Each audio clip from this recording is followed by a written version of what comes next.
Devenir social et extraverti, c'est facile finalement. Mais avant de commencer, je tiens à préciser que les réseaux sociaux ne t'aideront jamais dans cette quête et je vais te dire pourquoi. YouTube, c'est la raison principale pour laquelle les gens ne sortent pas de chez eux. TikTok, c'est littéralement conçu pour t'occuper quand tu es seul.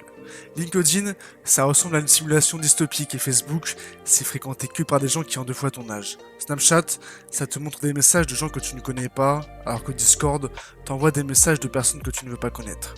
Instagram, c'est l'endroit où tu envoies des messages auxquels personne ne répond. Et Tinder, c'est là où tu fixes des rendez-vous auxquels personne ne vient. Alors si tu réfléchis bien, il ne reste qu'une seule option pour se faire des amis, c'est parler aux gens dans la vraie vie.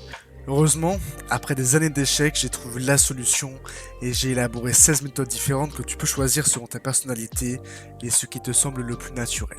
Méthode numéro 1, filtre les personnes ennuyeuses. C'est frustrant de rencontrer des gens, puis de réaliser après des semaines ou des mois que ta personnalité n'est pas compatible avec eux. La solution, c'est d'exprimer ta véritable personnalité, même avec tes opinions controversées ou tes blagues un peu décalées, et ça dès le début. Ça va te permettre de rapidement filtrer les gens qui ne te correspondent pas. Et si certaines personnes réagissent positivement, félicitations, tu viens de trouver tes amis potentiels.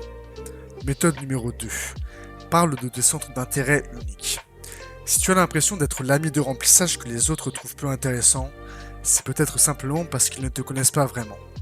Parle de tes centres d'intérêt, même s'ils te semblent étranges ou trop spécifiques. Explique-les de manière simple, sans te perdre dans les détails compliqués. Si tu sens que la personne commence à s'ennuyer, c'est probablement le moment de lui poser des questions sur ses intérêts à lui. Méthode 3. Sors de ta tête. Tu as déjà été dans un groupe où tout le monde parle et tu ne sais pas quand ou quoi dire. C'est ce qu'on appelle trop réfléchir. Être dans sa tête, c'est ce qui se passe quand tu analyses trop chaque pensée avant de le dire. Résultat, tu finis par rater l'occasion de parler.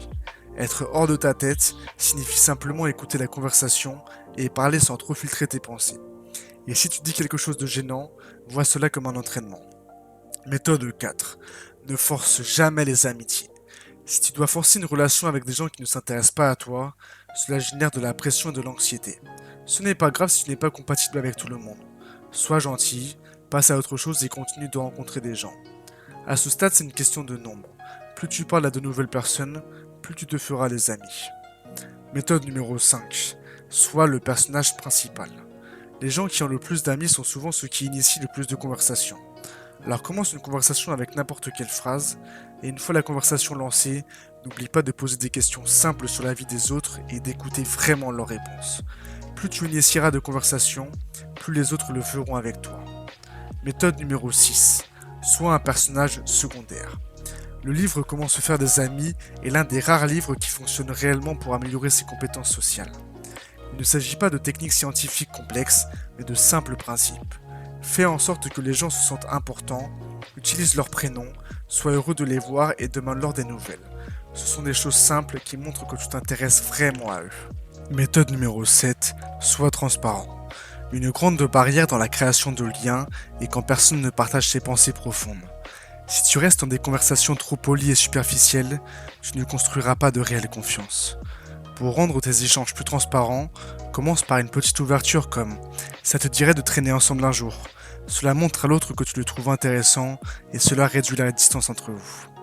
Méthode numéro 8, la mise à jour sur les blessures. Les gens adorent quand tu empathises avec eux, surtout lorsqu'ils vivent quelque chose de difficile. Au lieu de poser la question banale comment ça va, demande-leur s'il y a quelque chose qui les embête en ce moment. Cela ouvre la porte à une conversation plus sincère et tu montres à quel point tu te soucies réellement de ce qu'ils ressentent. Voilà, je viens de te partager 8 méthodes simples et si tu aimes bien et tu apprécies, alors je referai une vidéo avec les 8 prochaines méthodes. Sache que si tu les appliques, tu verras des résultats. Fais le premier pas et deviens l'ami que les autres recherchent.